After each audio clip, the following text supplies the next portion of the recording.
Welcome to episode 55 of the Band of Gamers podcast. And my name is Greylock3491, and this week I'm joined by two very good friends.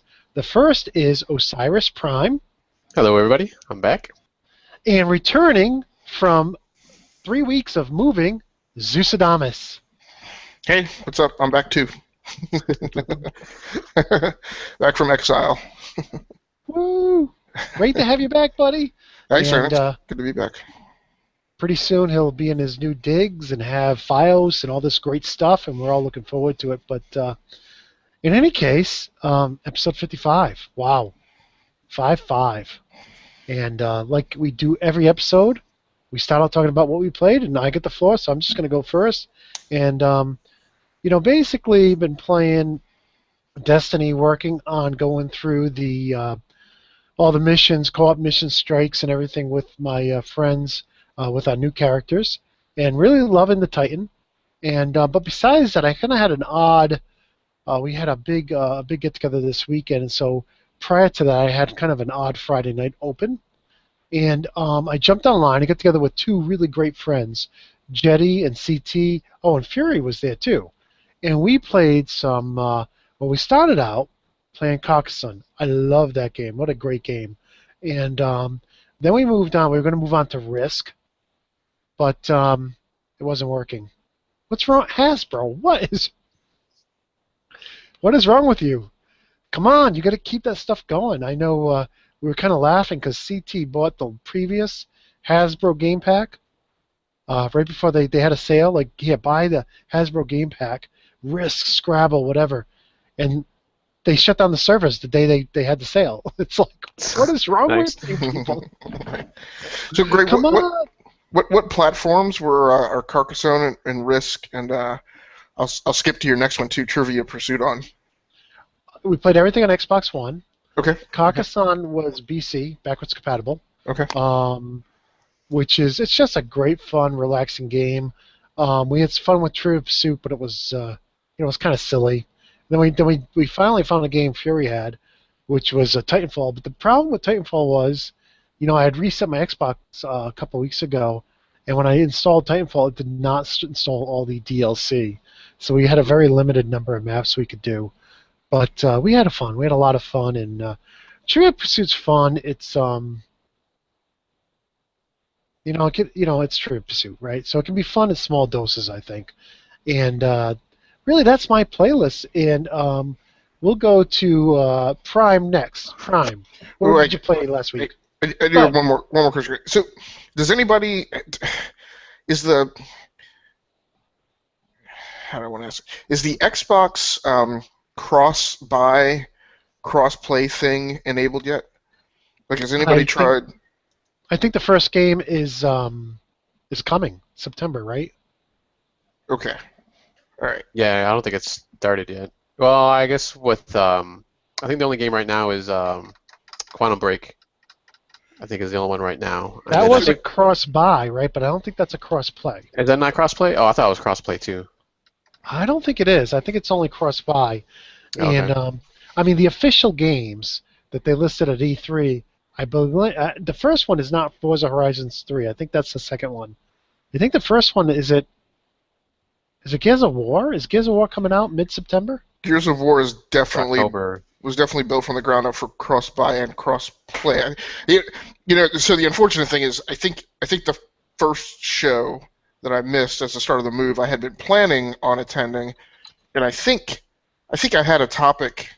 I don't remember. I don't remember if I had a topic on the agenda or if I just did a Twitter storm, and I realize there's a lot less that we understand about how that's going to work than I think we realized coming out of E3, right? I think maybe it was the week after our E3 talk, and I was like, hey, wait a second. And so I guess I don't understand, I guess, if new games are going to come out that are both cross-buy and cross-play, or if, and maybe I'm mixing it up with backwards compatibility, or if, like, you're just going to go to your Windows 10 PC and somehow go to your games library, I don't even know what that looks like on Windows 10, and see, like, a bunch of games that you have, like, in your Xbox library that you'll be able to cross play, or is it only going to be new games? I don't know. I didn't mean to derail. It's just as you started talking about these games, and I know that the Windows 10 anniversary update just dropped last week. So if you've updated, I guess I'm just wondering if that stuff is going to start to show up, or if it's just going to be new games that you buy. Well, I think I can clarify part of it. First of all, Microsoft released a list of games at E3 that were cross-buy, and some of them were cross-play, but not all of them. For instance, Halo Wars 2, right? That is a cross-buy game, but they have not. The developer says, yeah, we don't have cross-play working, and then Okay. You get that whole RTS thing where a mouse and keyboard's more accurate than a controller, and how would that work? But it is cross-buy. Okay. Now, after E3, Microsoft was very clear in saying not all games will be cross-buy and cross-play. Right. I guess my main thing is I'm wondering, and like I said, I'm probably mixing like 3 different topics. I'm wondering if all these games that they're still, I wonder if the games that they're working on to make backwards compatible, if they're also working to make them. No, you think it'll be completely separate? Okay. Yeah. I think you're mixing. Yeah, you're mixing it up. Yeah. Okay. Gotcha. I think that would be great. I mean, I would love to play Carcassonne that I bought on the Xbox 360 on Windows 10, but I've not heard anything about that. Or Halo 5. Yeah, I think specifically when Forge came out on Windows 10, they specifically said there was no plans to put 5 on 10. And I think it basically 343 said, look, we are working, 24/7, or we're working very long hours trying to get Halo 6 done. Right. We don't have time to go back and, people ask, well, why don't you just do it? Right. Like, we don't have like a year to spend on it. But Right. I think I would be very surprised if Halo 6 was not both cross-buy and cross-play. To me, it's more important to have cross-buy because that protects my investment. Yep. Allows you to play on the go. Yeah. Cross-play is awesome, and I look forward to that. For something like Forza Horizon 3 to do that, that's pretty cool. Right.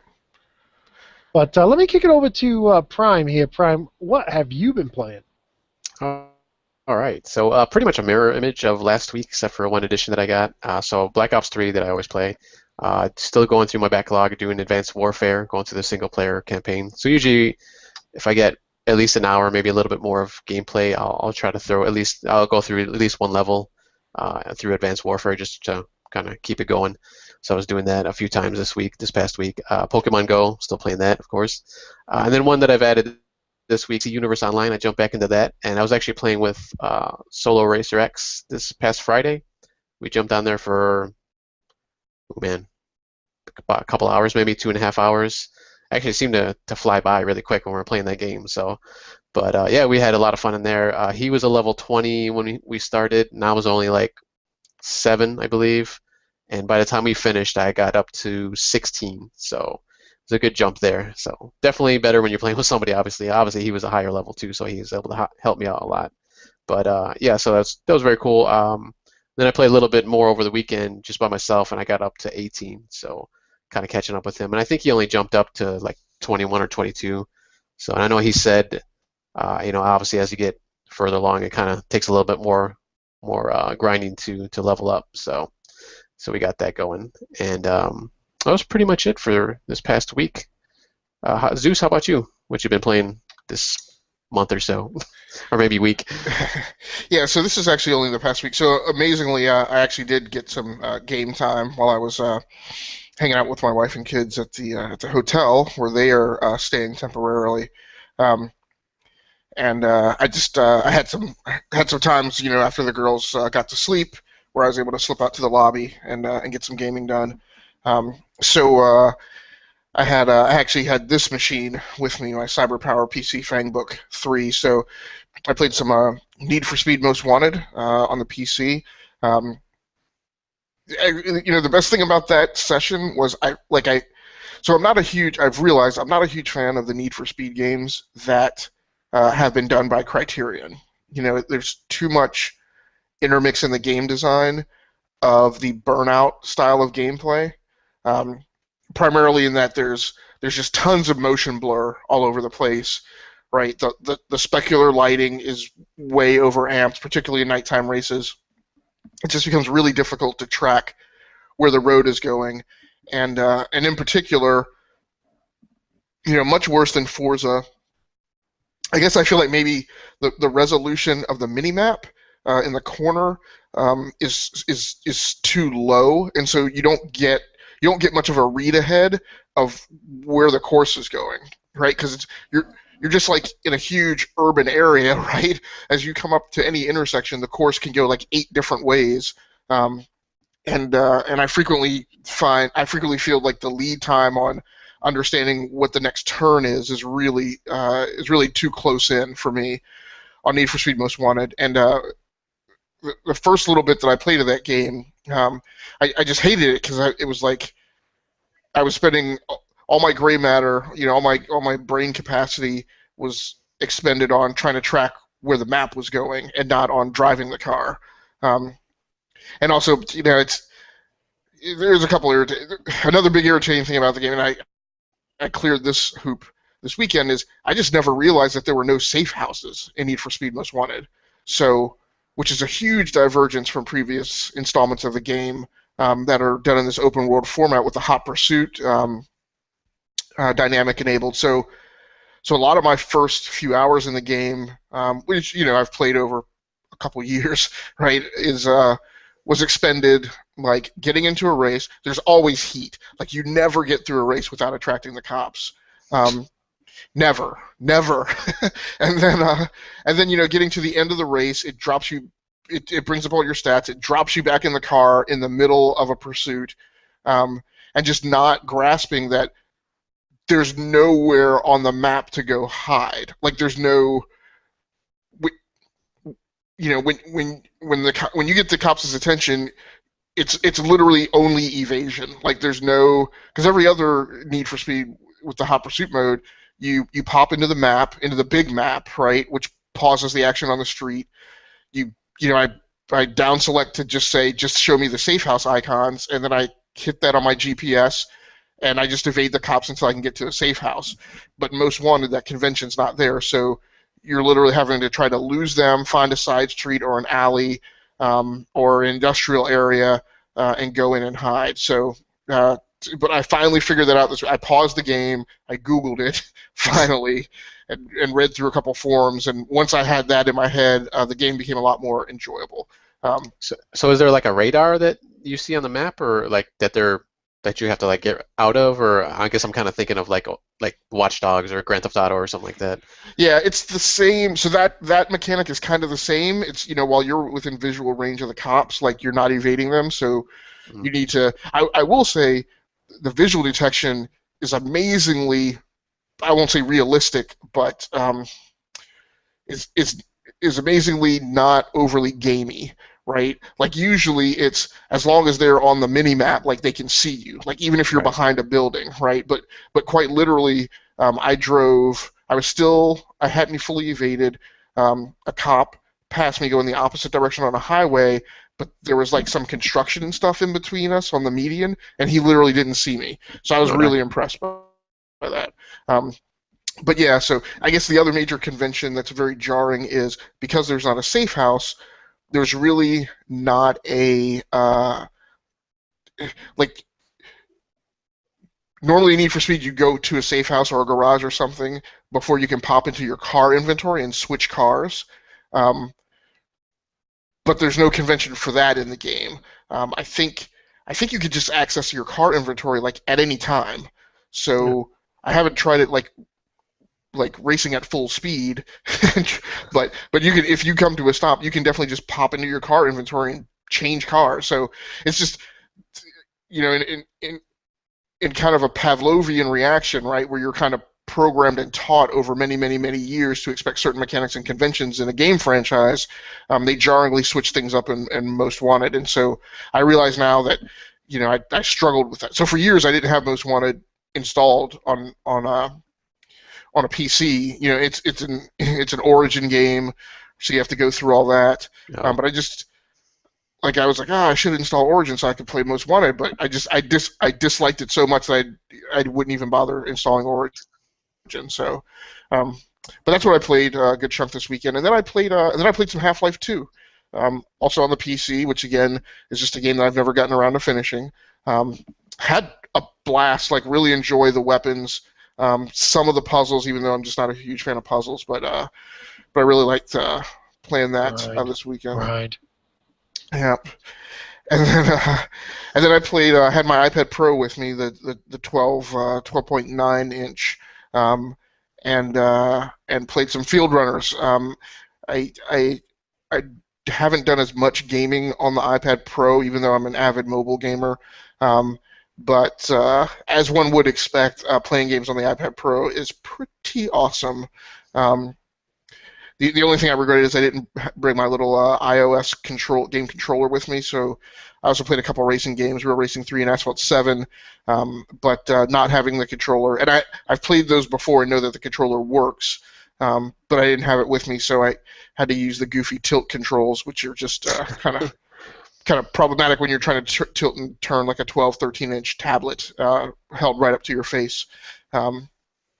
But yeah, so I got a good chunk of PC gaming in with some classic game franchises. So, despite my gaming limitations, while I've been disowned as far as household goes, I actually had a pretty good time. Nice. So, are we talking? Do you want to talk community news now, Gray?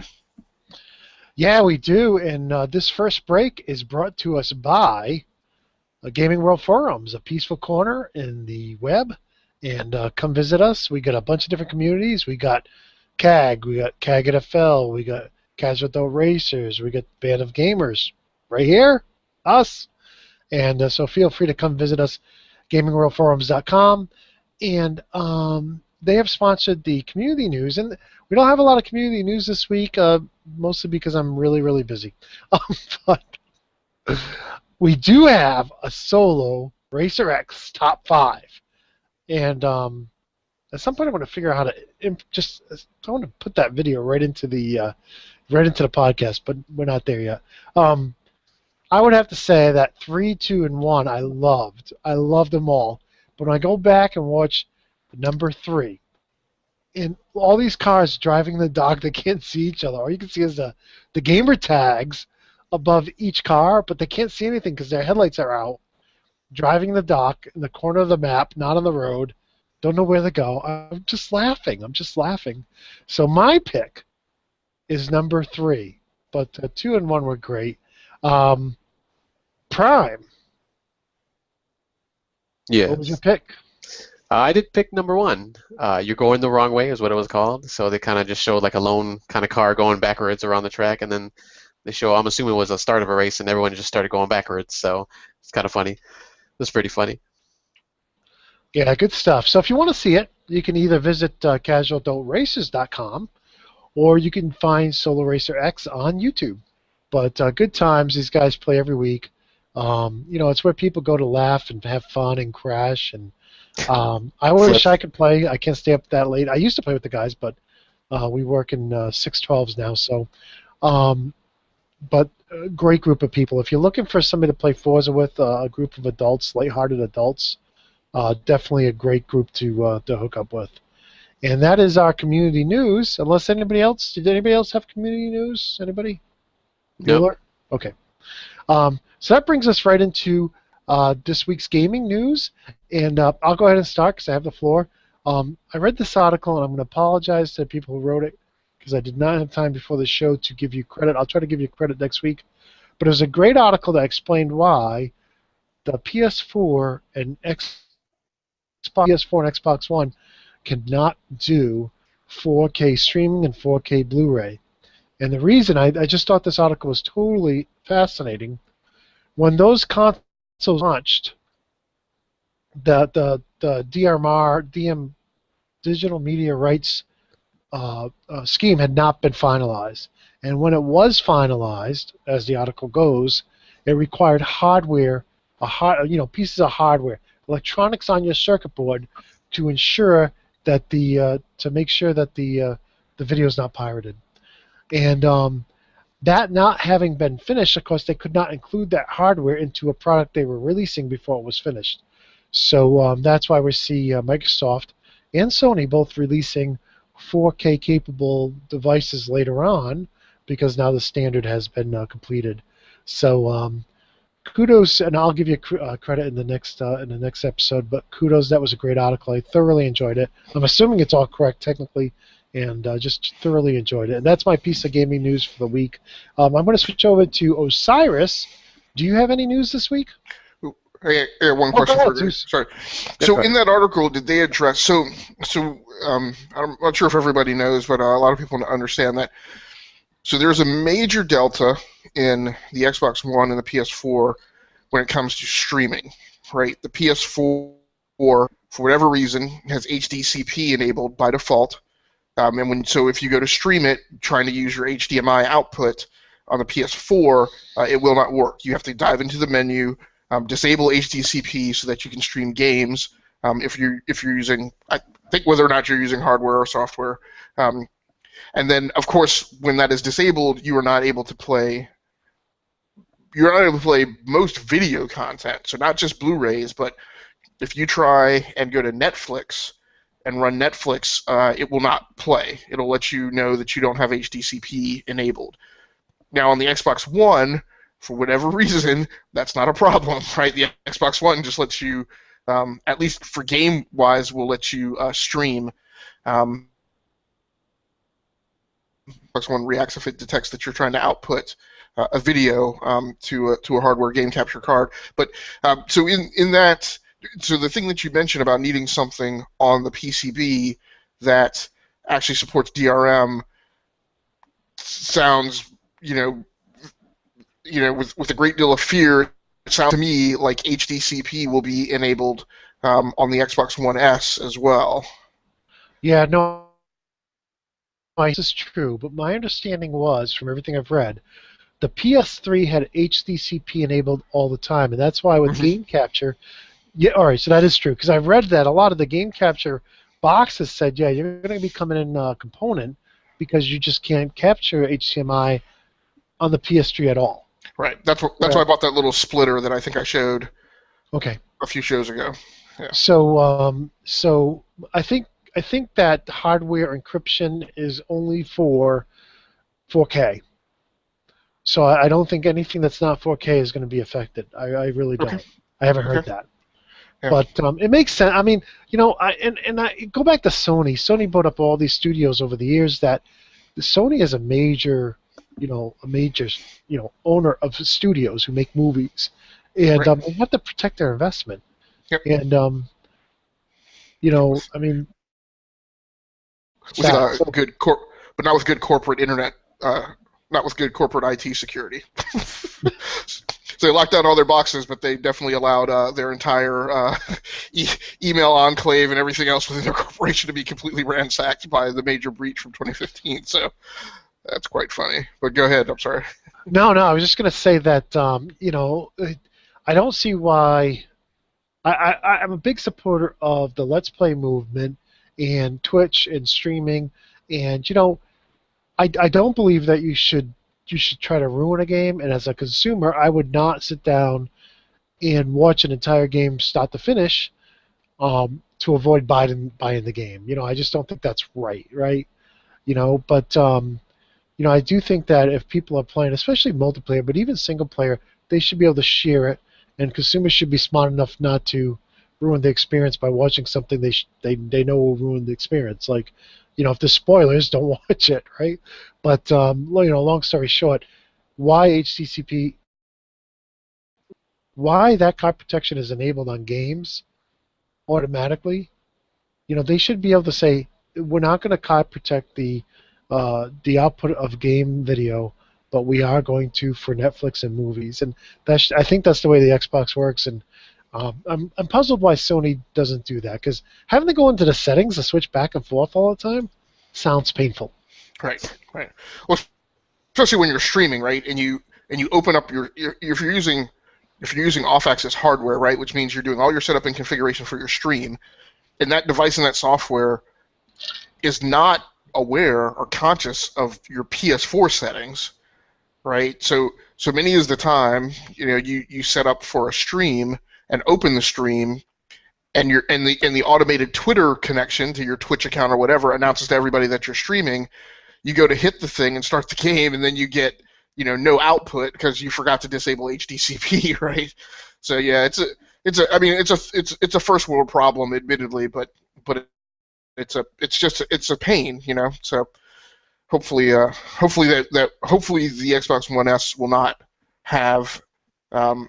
implement in the same way that the PS4 is, but it'll be interesting to see.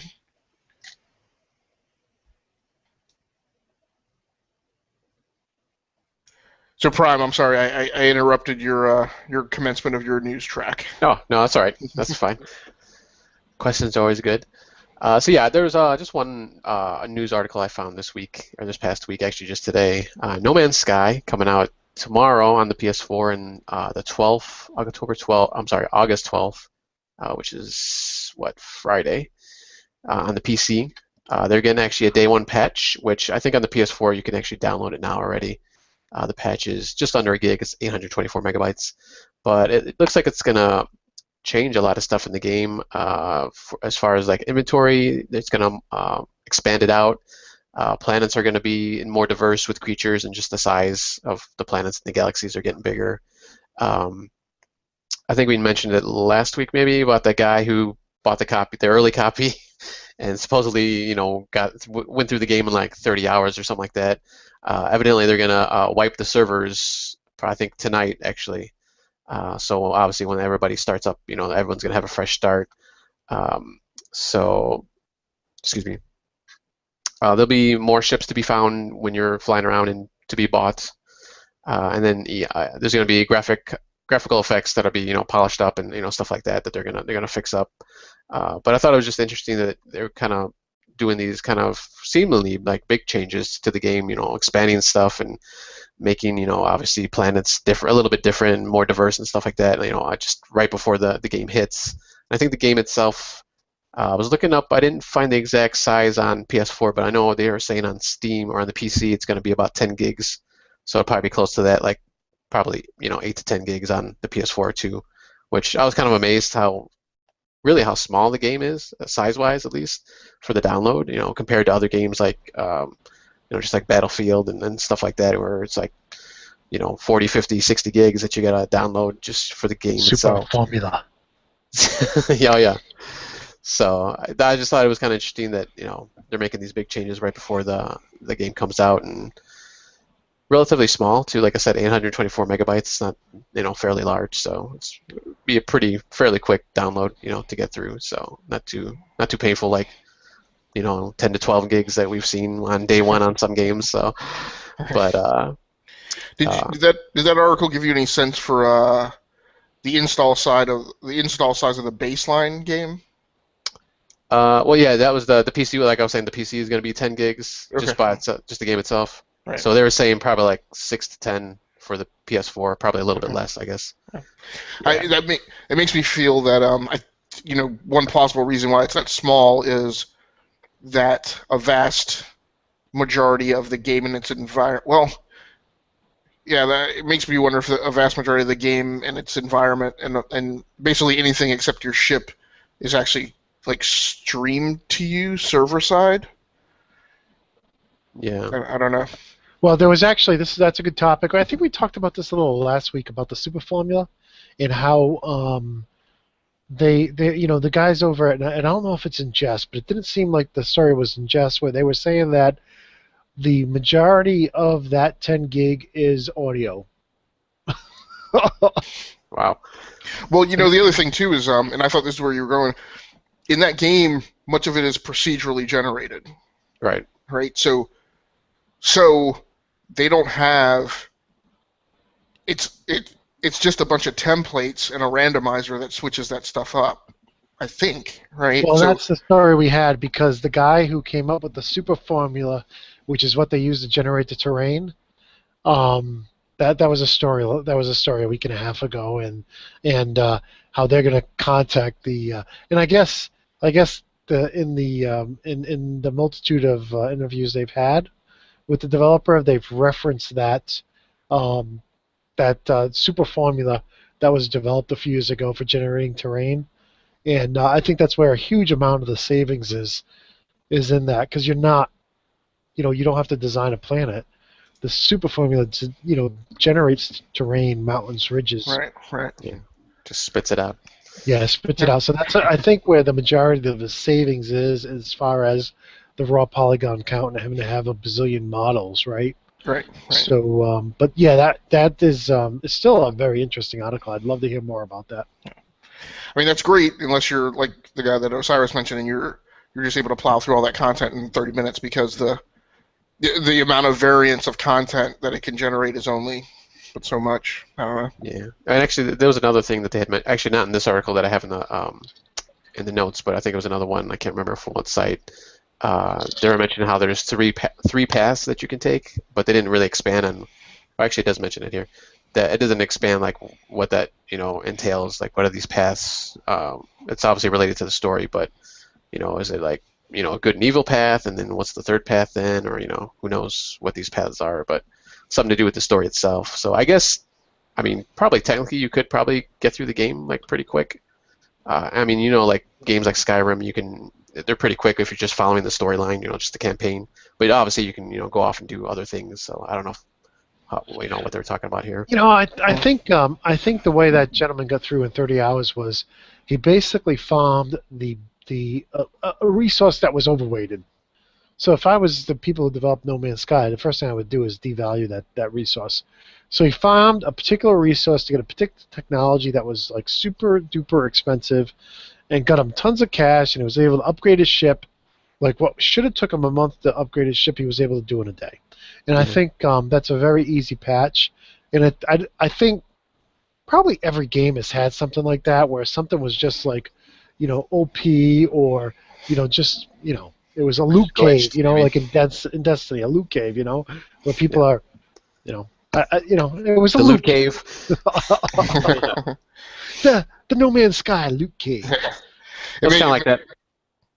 I was gonna say it's kind of like in Minecraft where you can duplicate. There's like a duplicate glitch like that pops up every once in a while, so you can just keep duplicating stuff, and you're super powerful and stuff like that. So Yeah. It made me think about like a lot of RTSs, particularly in multiplayer. Like what was that? What's that Star Wars mod for Age of Empires? Star Wars. I don't know, but back before Star Wars got its own RTS, Empire at War, a particularly awesome RTS. Highly recommend people go back and play that one. But Age of Empires had like this. My personal feeling was not very great. Kind of tropish Star Wars skinned mod that they sold as a game, and one of the things in there was you just did a Snowwalker rush, right?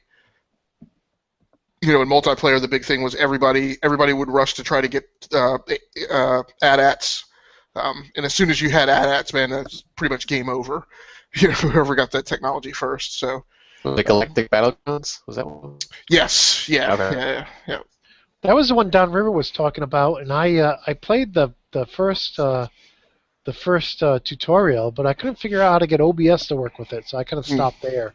I've had no problem with OBS and Jedi Knight, or Dark Forces, but maybe I'll have to pick your brain on that later, Zeus. But that is definitely Age of Empires 2 circa, because it was pretty painful on the eyes. Right. And I may only be able to help you, but so far with OBS, I'm not a software genius when it comes to that. My off ramp for that was to buy a hardware solution, because I expended many hours trying to get OBS and some other I can't remember XSplit. Yes, yeah, and I drove myself nuts, lost many nights of sleep. And finally, I just went over to Amazon, and I was like, I know how to fix this problem. Elgato? Elgato HD60, yeah. Yeah. So primary. I'm sorry. I have a new news story. Oh yeah, go ahead. There's a rumor that there's going to be a remake of Starcraft, the original Starcraft. You know how they remade Warcraft?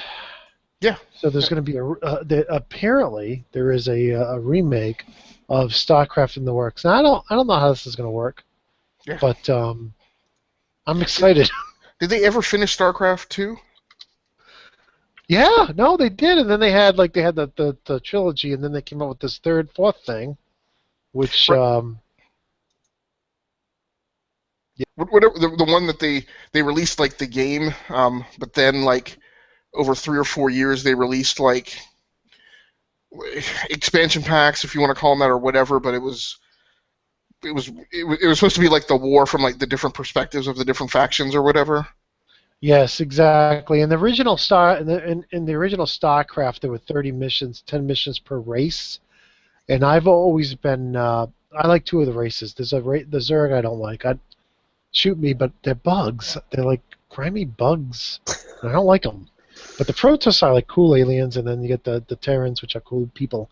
In StarCraft 2, the first game that came out, Wings of Liberty, was mostly based around the Terrans, and I thoroughly enjoyed it.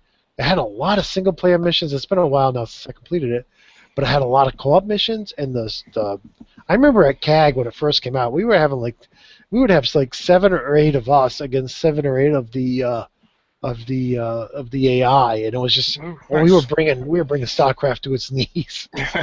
But so much fun. So it was such a great game, and I did get the Heart of the Swarm was the second one, and that one was focused on the Zerg, and I picked it up really, really cheap at Black Friday for $10. But I have no desire to play through the Zerg campaign. But then the Protoss campaign came out a couple years ago, and I'm looking for that on sale.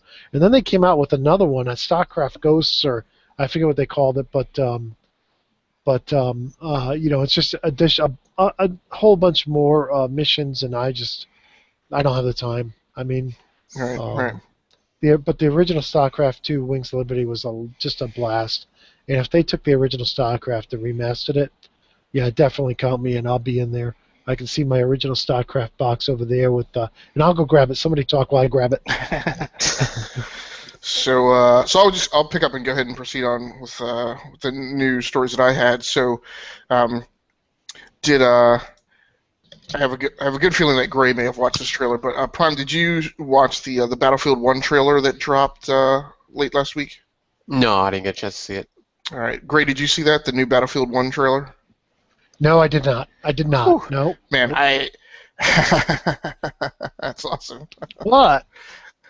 That's like way old school because it's like the large. Oh. It's like the large style. It is. 1997, I think. Yeah, it's like the big style box, right? Before they standardized the size of all like PC game boxes. Yeah, I think the biggest one I have is Myst, and then Half-Life and Unreal Tournament are close seconds. Do you remember that? Do you remember like going to like the game store and like every PC game box on the shelf, they were all different sizes? Like, yeah, I see it on my shelf right now. They're all NASCAR is short and really thick. Yeah. It's like, Papyrus, what were you thinking? So the battle, it's not usual for me. I'm not a huge consumer of game videos, right? Trailers and stuff for new games, because it's like I just feel like I can't be paying to expend like the 1 minute and 15 seconds to watch some like gameplay footage or whatever. I'm like, just release the game. I'll check the review score on Metacritic, and if it's good, I'll buy the game. But I tell you, man, I haven't been jazzed for like a Battlefield game.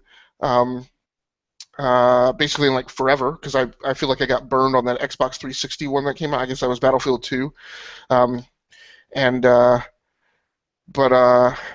But like if you and I've never had a very high opinion of DICE either. But because of their tendency to, in my opinion, release Battlefield games with like some major glitch or problem that they just like we can't be bothered to fix this, right? Like no voice comms in Battlefield 2 on the Xbox 360, which was never fixed. But I will say, watching this video, like the guys talking about all the things. All right, so I want to just go back. Yeah. It was supposed to be Battlefield Modern Combat, right? And I can't hold it straight, but at the last minute they renamed it Battlefield 2 Modern Combat because Battlefield 2 was such a sensation. Right. On the PC. Yep. And I probably have 300 hours in Battlefield 2 easily. on the PC.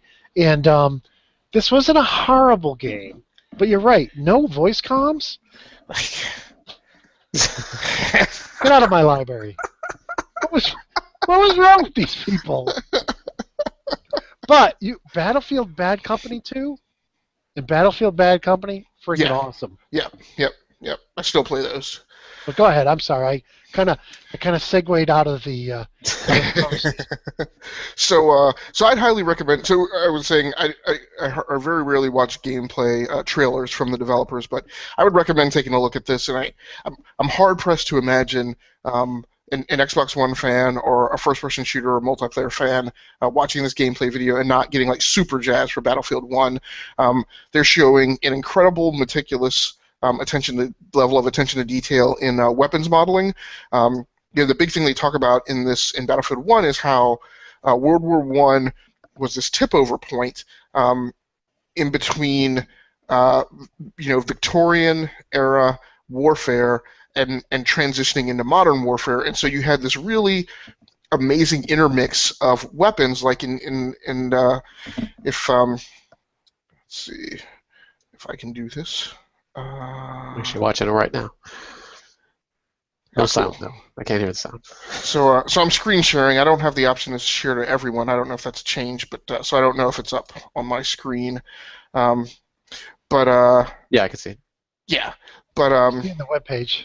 Okay, yeah. So you can see that guy wielding a looks like a medieval like mallet like club with spikes coming out of it. What am I thinking? Walking Dead fans will get a jazz out of that if you've seen the finale of season 6. So you're going to have machine guns. The introduction of machine guns, introduction of automatic weapons, intermixed with these hardcore melee weapons, right? So the gameplay just looks amazing. It heavily evokes memories of the original Call of Duty on the PC.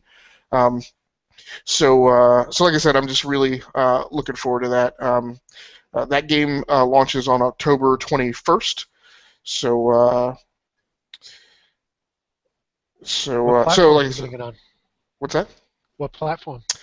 Me, I pretty much that's at random. Unless, but what I'm always open to is if people on CAG or any of my friends tell me like I'm specifically getting it on this platform, I tend to. I've gone back to my old Xbox 360 days where a lot of my game purchases may be driven by what everybody else is going to play. I'll post the rally cry for that myself on CAG, Ray, and if we get a lot of people getting it on Xbox One, I'll definitely jump in on it. Well, I was kind of, I've been like, yeah, I got to get Battlefield. I got every unfortunately, I guess I got every Battlefield ever made, right? And I was like, do I really want Battlefield? I'm just not feeling this, right? And then something weird happened. Battlefield 4 went on sale for $5. And a friend of mine picked it up, and so we jumped into a match. It was like 4 people, us 2 and 2 other people, and I just started driving the tanks around and blowing stuff up, and I'm like, man, I remember how much fun Battlefield was. So now I'm really considering getting Battlefield 1, and I probably won't be a day one buy like Forza Horizon 3. I probably will wait for that Metacritic score or IGN, GameStop, and GameSpot and the other guys to chime in.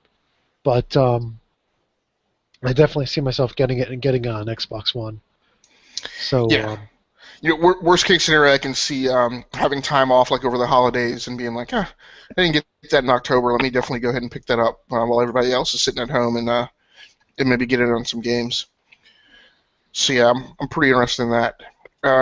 My second news story, brief highlight about this new RPG coming out called Warlock of Firetop Mountain. So it's very interesting. Way back in the day, apparently, Steve Jackson, who was a big role-playing game designer, if people remember Steve Jackson games, and he and a guy, Ian Livingston, made this weird hybrid RPG that was a mix of tabletop RPG and choose your own adventure books. And so you would make choices, but then you would also roll die, and that would determine the outcome of the various choices you made. And a developer, Tin Man Games, I think they're out of Australia, um, are are developing this game called Warlock of Firetop Mountain. I don't know, so part of it is I just have a Jones for an RPG because I just really haven't played one recently, and I've definitely pretty much isolated myself to action RPGs when I have gotten that buzz. But the major thing about this game, I'm gonna try and screen share this and see how this goes. Maybe a bit of a slideshow, particularly because I'm on Wi-Fi, but I'll give it a shot anyway.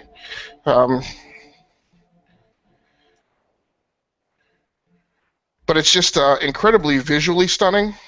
Um, and I love the way that the gameplay is kind of like this little chess piece that moves across. And like I said, it kind of evokes that notion of the choose your own adventure game by having the scroll-looking pages kind of pop out, and you make your choices. And I don't know exactly how they're going to do it, but there's a reference that it's like concurrent turn-based gameplay. So I'm not sure exactly how that's going to work, but like I said, I love this site, RPG Watch. They go really deep on RPGs, so and they always find like little nuggets like this. So I'm really looking forward to that. Like I said, I may not be a day one buyer of that game, but I think this game comes out near the end of this month. I want to say like August 29th. So that is my news for this week. Cool. So, Gray, do we want to do a commercial? Yeah, we want to go in and talk about. I hope you guys all like my new logo. All right, so let's go into the final topic of the week, Zeus, and I'll pitch it right back up to you. Oh.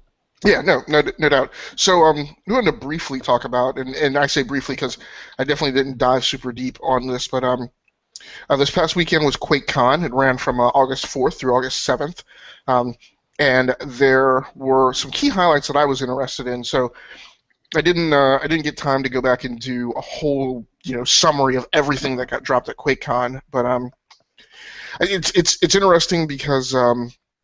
Number one, we had a discussion earlier this year when we got the notification that EA was not going to participate directly in E3, and we kind of, philosophically kicked around the notion of, is that a good thing? I mentioned that the tech industry is going that way a lot, where every manufacturer wants to have their own event, which gets to be a little bit of an overload because like every other week, somebody's got to have a press conference because they're like releasing a new stinking Bluetooth headset, right? It's it's a bit of an overload, so.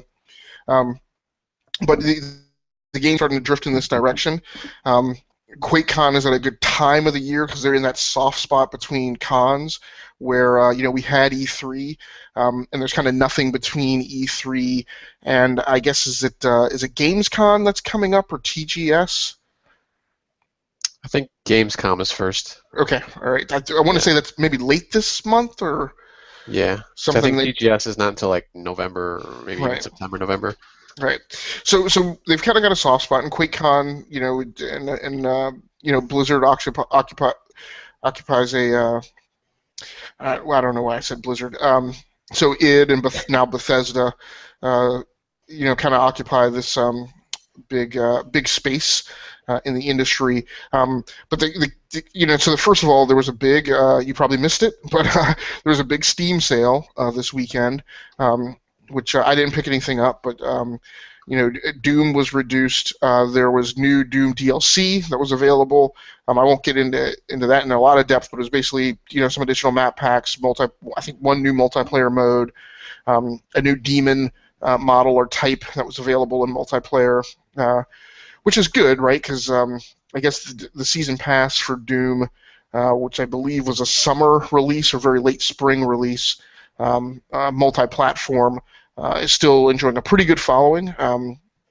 Kind of probably is I don't want to call it the best first-person shooter, but definitely it's kind of a game that brought kind of old-fashioned shooter themes back, and also got them on the console, right? Because on console we'd gotten Doom 3 a number of years ago, but I kind of feel like Doom 3 was, well, first of all, it was a re-release, right? Because the game had already released on the PC. Gameplay I felt was kind of clunky, and not particularly complex, and I don't remember the value of the multiplayer mode in Doom 3, but Doom was built from the ground up to be on console, so it was nice to see them drop and release the DLC during Quakecon. But I guess probably the big things I wanted to kind of kick around are, so first of all, have either one of you played Dishonored? I played a little bit of the, well, I think it's only the first one so far, Okay. but maybe like the first level or so. Right, and I haven't played it at all, but I wanted to mention that they released a new trailer for Dishonored 2. It's more than a trailer. It's gameplay footage. It's about 11 minutes. So the game is obviously very far along and I'm sure is due for release this fall. I guess I brought it up because Dishonored is probably like the highest ranking of a B game that you could call, without quite being an A game, right? It's just it has a solid niche following, but hasn't seen like global uptake. But people love it, and I guess I kind of, and Prime, you let me know if I'm wrong. I kind of think of it as it's kind of id's or it's kind of Bethesda's answer to Assassin's Creed. Yeah, that's about right. Okay, all right. Except Yeah. it's first person, right? Yeah, it's first person. Yeah. Yeah. So so that's good. In a holiday season that, and I feel like it's changing because I feel like maybe we just haven't done a good job keeping tabs on the real holiday release list. But I feel like I question how many good games are going to be coming out this holiday season, because it seems like everything in recent times that's been announced and considered and pushed back is all lining up to this huge bow wave of games in 2017. Yep. Which I also don't understand because this is the third year for these consoles. But what I saw of the gameplay, and again, I haven't played Dishonored. Again, just kind of reminds me of like a cross between Thief and Assassin's Creed. The producer on the game mentioned that there's a lot of they're re-emphasizing and expanding the use of the blink mechanic, and that you're going to be able to like blink into enemies is one thing, which kind of reminds me of using the translocator in Unreal to translocate directly into an enemy and jib them right with a teleportation, and a few other things. So like I said, I'm not deep into Dishonored, but I mean, Prime, does that influence you at all to maybe get on about finishing Dishonored and taking a look at Dishonored 2 when it comes out? Wow. I got a lot of games. I got a lot of games before I can jump into Dishonored. But the second one actually does look pretty cool. When I saw the trailer at E3, Right. I didn't even realize what it was at first, and then because I had saw it after the conferences and stuff had finished, so I was just kind of going through the trailers, and it's like, oh, this looks really cool. So Yeah. I might, even though I don't really like to do this, but I might just jump into 2 maybe. But I don't know. We'll have to see.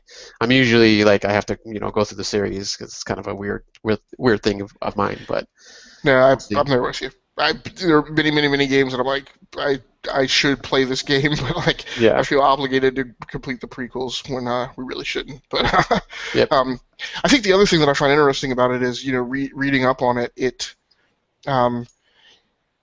Reading through the description, it sounds like there's a bit of the element of Crisis in there too, where one of the things I loved about Crisis 2 was that you felt like a superhero, right? You had this hugely wide array of broad tricks and capabilities that you could use, and that would level up. And again, I don't.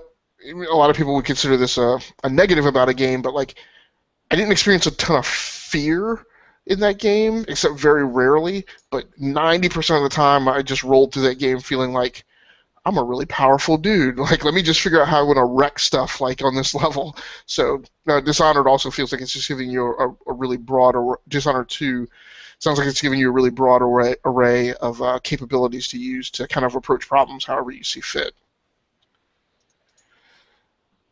So, so I think, and I'm guessing when I ask this question, am I the only one who played Prey?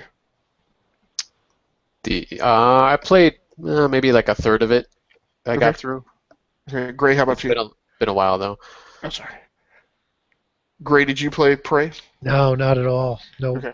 I mean, it got a lot of coverage. It got a lot of news coverage when it was, before it came out. But no, I'd never jumped on it. Yeah, well, that's because they had like 10 years to get news coverage because it was just in development purgatory for so much time. This is the one that I'm not all that hot about. This game is pretty much Prey only in name. It's not a follow-on with the same character, and to me that's disappointing because I guess I had a lot of emotional investment in the first Prey. That's one of the few games that I've played all the way through. It had one of the biggest emotional scenes in the game for me, where the original Prey, the notion was that these aliens were coming down and assimilating humans and doing and bioengineering them and turning them into demonic-looking beasts, kind of like Doom. But every time you fought one, you knew that it was really a human, right, who had been bioengineered. But in one of the most emotionally jarring scenes, there's a point where they kidnap his girlfriend and they graft her onto the back of this powerful beast, and so you fight it in a boss battle, and basically the big thing is you have to make the decision to kill this beast, knowing that you're killing your girlfriend, and for me, because I was so invested in the game, like. I hesitated. I made an attempt to when I started firing, I made an attempt to just shoot the monster, and not hit her. That didn't work. So there was just a definitive point where I'm like, if I keep monkeying around, this thing's gonna kill me, and I had to just say, oh well, I got to take this thing down. So this new Prey. I don't even know. I mean, it's set in the future. It's a little kind of Dead Spaces where you're on a space station, and you're fighting monsters. There's still not a ton of information out, but again, I'm a little disappointed just because it's a departure from a thing that I loved, even though the game took a long time to get through development. So that was also. Yeah. Go ahead. Oh, sorry. I was just going to say, have they even, obviously you said there's not a lot of information, but have they said it had anything to do with the original game at all? It doesn't. I mean, it doesn't? Okay. Yeah, they haven't said that, but they haven't talked anything about it having any relation back to the previous game. I don't even think it's the same, alien race that you're facing. Okay. It's pretty much a license that I want to say they got it out of the THQ breakup. Or somehow somebody when they did the big merger between them and Zenoscope or whatever, or ZeniMax or whatever, yeah, they had the license, so they're using it because they have it. So, more to come on that one. And the last thing, I apologize, most of this has just been me kind of briefing this stuff out, but the last thing I'll bring up is, so did either of you get a chance to watch the Quake Champions trailer? I just watched it just now. Okay. While you're talking. No, that's fine. Yeah. So what were your thoughts on that one? It looks like Quake, I guess. Pretty fast. Well, it looks like it's pretty fast. I mean, who knows? They could just be speeding up. I hope they wouldn't do that, but this is Bethesda ZeniMax, so I don't think they're gonna pull any tricks or anything like that. But it looks like pretty much like the old game, just running around and shooting people. So it looks pretty cool. I remember playing Quake on. Oh man, I think the first time I played it was on the Dreamcast, actually, back in the old modem days. But nice. Yeah, and then I kind of upped my game and went to the PC after that. But yeah, it looks pretty cool. I mean, it looks like old school Quake and kind of the old Unreal kind of gameplay, just kind of run and gun shooting. Yeah, great. I want to say that we played like one time. I can remember us playing like Quake. Was it Quake 4 on the 360? Yeah, it may have been because it went on sale. And I have Quake 4 and I have Enemy Territories, which was a deep game I never really got into. I think that was it. I think it was Enemy Territory that we played. Yeah, that's to me very reminiscent of Tribes 2. Very deep game, and I never played it enough to get into all the, very impressive game. But Stone Cold used to really enjoy that game, and I was playing with him in Red and Red Eyes and whatnot. And yeah, we should go back and try it sometime. It has bots. Yeah, yes, yeah, and it had mission. Like its big thing was it had really deep, like mission-based, like multiplayer missions. Yeah, team. Yeah, there was classes, there was like equipment, it was just like really cool. Yeah, didn't play that one enough, but I didn't realize. So as far as like the Quake, the true Quake, like the Quake Arena gameplay, which I think was what was actually on the Dreamcast. That like there hasn't been an iteration of that since like 1999. So they basically ported the game to a web-based game, which I played a couple times. But like this is the first reappearance of this this brand of the franchise, and it looks pretty awesome. You know, it's this resurgence of the arena style game, arena style first person shooter, which it feels like they're basically taking that old arena style first person shooter and trying to make it kind of MOBA like, where there's classes. And there's this, minor notions of kind of leveling up or at least gaining perks, so to speak. But I'm pretty excited to see it, mainly because we haven't gotten. I mean, what was the last Unreal that we got? Was it Unreal? A tournament on the 360, I think, wasn't it? Okay, yeah. But I can remember. Unreal 3. No, 3. Unreal 3. Unreal 3. On the PC, I think it's Unreal 2004. No. So 3 was the sequel to 2004. Okay, so Unreal 3. I know we played a lot of that on the 360. Fun game. Yeah. Really fun. Yeah. Kind of odd in many ways, but. Yeah. So there just hasn't been a lot of these, even though they're extremely. The great thing is it's jump in gameplay, right? There's no like friction to getting into the game and just getting started. So. I'm pretty excited to see how this does, and it's going to be interesting to see. But again, this trend is continuing, right? So we've gotten, Lawbreakers is an alpha and has done a lot of alpha testing over the last few weeks. We've got Overwatch. We've got what was the other game that came out alongside Overwatch? Battleborn. Yeah, Overwatch, Battleborn. Now we're getting this, so it's. I'm glad to see that this style of game is back and kind of proliferating pretty well with different titles and different styles and approaches. So I think there's a new Unreal too that's supposed to come out, isn't there? Or they're working on it, or is it rumored? I thought. I know there's a new engine, but I hadn't heard of a new. Maybe that's what I was Unreal. thinking. And it could be the case, and I may have just missed it. So I'm sorry, Greg. What were you saying? No, I mean, to your point, I would love. I mean, Unreal 3 was just so much fun. If they could bring that to, to the modern console generation, that would be awesome. I just wanted to counterpoint, Prime, what you said. I played a lot of Unreal on my Dreamcast, and that's where I realized they needed to have a second stick, man. The stick is just not enough. I mean, it kind of worked, but it was frustrating. Yeah. But I wanted to take us on a segue. And say that every time I see a new Call of Duty, and I hear all the Call of Duty, everybody's like hating the new Call of Duty, like all the fans are hating it. But I'm loving it. The fact that you're on a spaceship, and you have fighter jets, and you can jump out of the cockpit and then go first person. I mean, what do you guys think? Love it or hate it? My thing, and I'll comment less on the space thing, but I've mentioned before that one of my problems with multiplayer these days is like it's so laborious to get into a match, right? You're either juggling like your pre-staged equipment and loadout.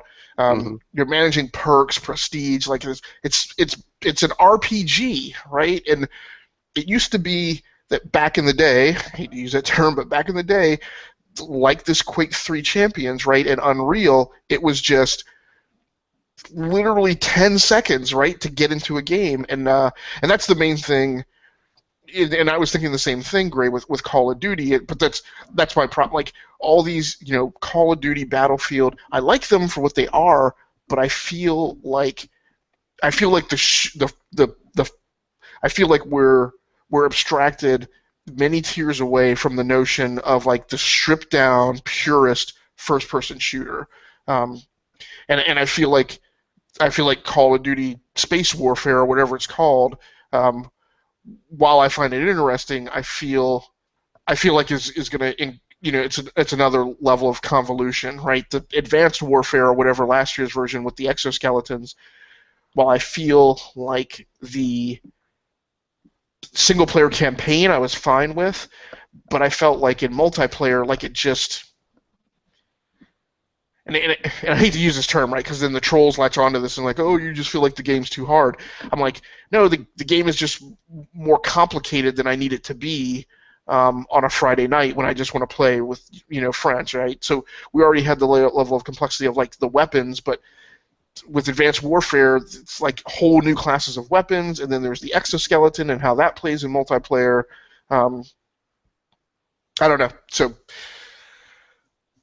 that's my feelings, and part of that is my response to your question. Like, I find it interesting, but I feel like it's going to add this additional layer of complexity, and with every layer of complexity, there becomes another layer of exploits and cheesy gameplay, and undesirable things that I don't want in a shooter. No, I totally hear you, and I've been back into playing Destiny, and I've played it maybe enough matches in a row where I'm starting to think about, well, maybe I should equip that set of boots because it's going to get me some extra sniper ammo. Because for so long I didn't even care about that. Give me the boots that have the most rank to make my character the highest rank, and that's it. But when you start playing something a lot, then you start getting into. But I'll go back to Titanfall. I played that Friday night with the guys. I had like 40 burn cards too many. It said, you have 40 burn cards too many for your inventory. I'm like, I don't care. I'm not using them. I just want to get in and shoot stuff, And same thing with Rex in Halo. It's kind of like, yeah, I got Rex, whatever, But so there has to be that jump in and have fun aspect that doesn't require you to go through the minutia. And I think even in the Division, right? In the Division, I just don't have the time to I'm going to play an hour or two a week. I'm just going to dismantle anything that doesn't look cool. Right. I have $200,000 in the Division just because I pick up a lot of stuff and dismantle it, or I shouldn't say dismantle it. I pick stuff up and I go and sell it. And so I'm sure I could buy something really cool, but every time I go to the vendor, like every 1 out of 5 play sessions, I go to the vendor and say, okay, I got $200,000. What can I buy? He has nothing that's as good as what I got. Right. It's like the Lone Shock from Destiny, Right. The Cryptok Lone Shock, whatever. But or the Bumsmith, right? So it's like, yeah, whatever. I just want to jump in and play, and games have to have that. I just thought the space, the where you're walking on the carrier, and a space carrier, and the everything they're talking about. To me, I'm really into science fiction. I read a lot of science fiction, and I just thought the whole premise was pretty cool. Now, Prime, you are a huge Call of Duty fan.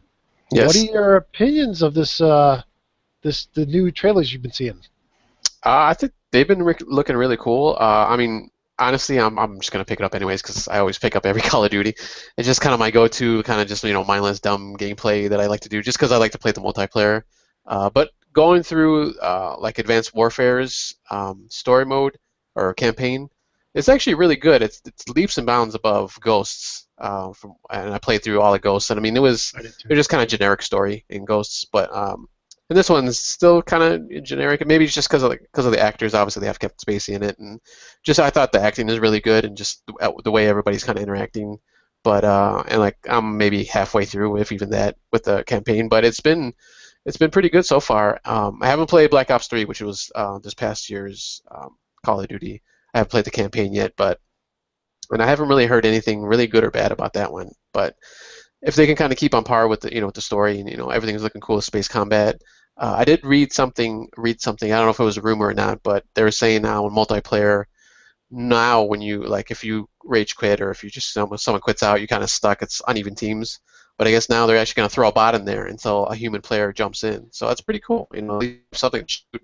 It won't be totally uneven. Obviously, it's a bot, so it's not going to be super intelligent. But I mean, if I guess like Titanfall had those kind of NPC bot characters that they had in there, and they were okay, I guess. Obviously they're kind of cannon fodder, but at least it fills the space so you're not totally uneven. So, but yeah, I'm really looking forward to the new one and to jumping into the multiplayer. But once again, I got to go back Advanced Warfare through the story, and then I'll go through BO3, and then I'll probably jump into Infinite Warfare probably like 3-4 years from now until I get caught up.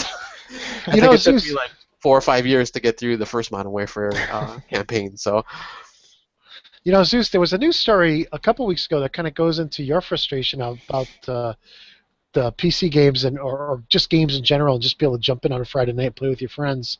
And it goes to the fact that the guys, the Battlefield guys, are finally going to let you squad up with people before you get in a match. And I was reading this, and I'm like, man, I really missed out on Hardline and on Battlefield 4 because that would have drove me insane not to be able to squad up before the match. Right. And they're gonna these games are old now. They're a couple, 2-3 years old now. They're gonna add that feature to them once Battlefield 1 comes out, because that's going to be a feature in Battlefield 1. And I'm like, Battlefield 3, Battlefield Bad Company 2, we had that. It was only a squad of 4, sadly. But not like Halo's Firefight, which now Halo 5, you can squad up with 8 people and do co-op, which is really, really cool. And, of course, you have that multiplayer-only game, Rainbow Six Siege, that had no single player at all. That let you have 5 people in co-op. So, or do 5-on-5 with 5 friends. So, I mean, to me, that's just unacceptable. And how they released 4 in Hardline without that feature. Why are we losing things? We got a better console. Why are we losing features? Well, and the silly thing about that is they're putting it in now when we don't need it, because now Xbox Live takes care. I mean, that's why Xbox Live is the way it is now, because almost specifically because of the DICE games that failed, right? And yes, even though Bad Company allowed you to squad up, I mean, you and I both well remember Wednesday nights that we played Bad Company? That was literally the first 20 minutes of us when we connected was trying to manage, oh my goodness, 5 people have shown up, right? Now it's like a 20-minute ordeal to manage that, and like, we'll fight on the other team, so-and-so's connection is bad, and then when he drops, then it's a whole nother, gaggle thing to get that one person off the other team. And then when they were on our team, we were happy. Yeah. The server would mix us up the next round. It would be like, what? Yeah, so frustrating. I probably need to go back and re-caveat this supposedly newfound confidence that I feel in DICE after seeing their weapons modeling trailers to remind myself that these are the same guys who committed those egregious game design errors and quality care, right? And it's like it didn't get better. Like I don't get how you come out with that, fans are screaming about it, never fixed. Like every other game and developer, there would have been a patch or an update, even if it were 6 months after the game came out, right? That would have been oh, we're now going to allow you to team up with six of your friends or 8 of your friends or whatever. Nope. Those guys release games, and I don't know what they fix in any patches that they release, but whatever the most offending thing is that is in the game, I just can't, in my mind on the consoles, I can't remember a time where they've ever corrected an egregious wrong. Bad Company 2 was broken for a long time. They did fix it though. Okay. It got to the point where towards the end of its popularity, if you joined on a friend, right, it would eventually get you onto his team.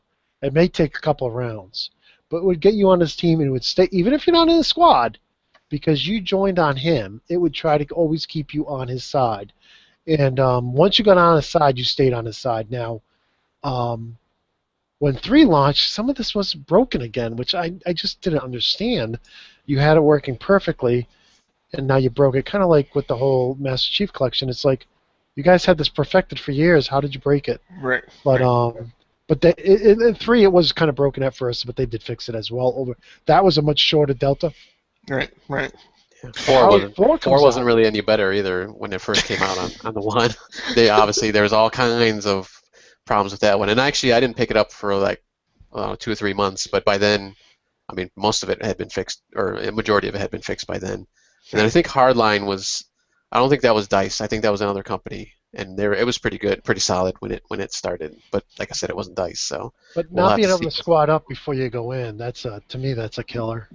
Yeah. So ridiculous. So I do want to say Battlefront had a couple of UI issues, like it wasn't intuitive. But I thought Battlefront from day one worked very well. And solo, when I played matches the first couple of weeks it was out, and we had no problems. Now, Yeah, I never heard anything on Battlefront side. It's pretty solid. Yeah, it was. The UI was odd because if you joined a party, you didn't know if you were in the party, and then if you went to join a match, everybody in your party could ask, "Do you really want to go?" And I'm like, but they joined the. Why would they join if they didn't want to go? yeah. You would hope. You would hope. Yeah, that's right. One Hey, would I'm there going might to be join that you one guys. guy. But I want to play with you. There's that one guy who doesn't want to go. So, Yeah. but besides that kind of a weird user interface, I had absolutely no problems with that game as far as the multiplayer. So it was really just a user interface. So there's a lot of hope for BF1.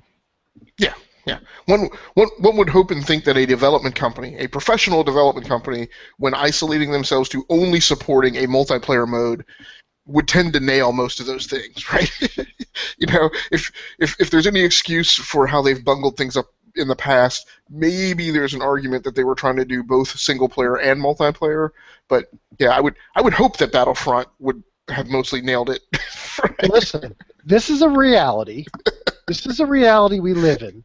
Right. You cannot get a free game. You have a subscription to Xbox Live. You cannot get your free game unless you have a credit card assigned on their website. So if you want to get your free 360 really? game, and you don't have a credit card because maybe they like overcharge you for something, wouldn't give you them your money back, Right. like that happened to me. You cannot get your free game, even though you've paid your subscription for the full year, and you deserve that game. Microsoft, the billions and billions and billions of dollars they have, they can't, something so tiny, so simple. And this is where Steam ends their sale in the middle of 4th of July. Look out, time. You're not going to let that one go, are you? I'm trying to cook my family food. How do you end the sale right then? Does that make any sense? No. So, and of course, Sony has to have DRM on so you can't stream your games. So, I'll tell you what, these CEOs make way too much money because they are doing a really horrible job.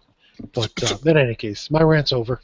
So here's my thing, just to peg onto that, and hence the notion and some of the people who are proponents of consoles from individual manufacturers going away and they're becoming like one platform. Like, please no, because what we've proven, maybe kind of sort of, again, first world problem, admittedly, is that what you need multiple consoles on the market to cover the spectrum, right? Because one, I mean, since PlayStation times, right?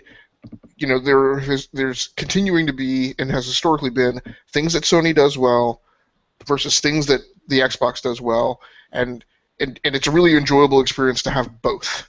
Like, you know, God forbid that I'd only had a PlayStation 3, right? And had to have endured that horrific multiplayer and online experience for almost 10 years, right, before they finally figured it out with the PlayStation 4, right? An entire console generation where they couldn't figure out how to have voice chat across parties, right?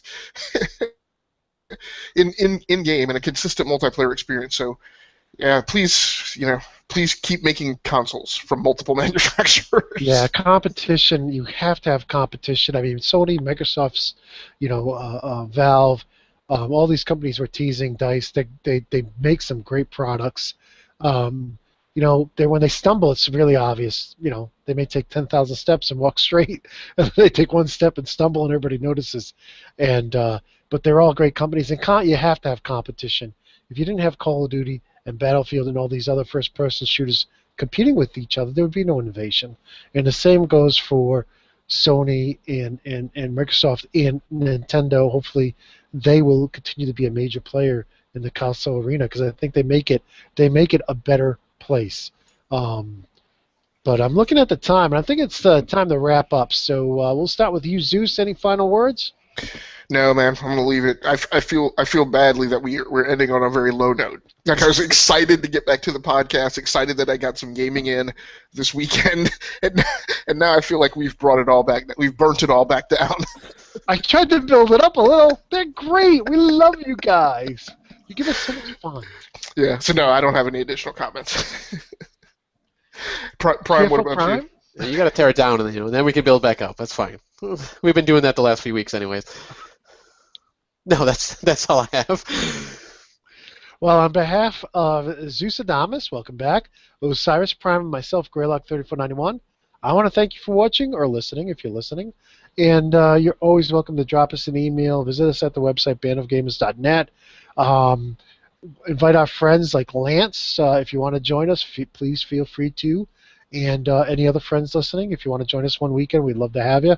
Solo's been joining us a few times, and we love having him on the show. So, and if you get community news, send it to us. We love everybody, so send us your community news, and only send us happy stuff. Don't send us anything sad or downer. We get enough of that ourselves. So we'll bring it down in the podcast. So that's right. We're here to bring things down. You need to bring it up. With that said, please visit us over at bandofgamers.net, casual.gamers.com, casual.racers.com, and until the next time we talk, peace.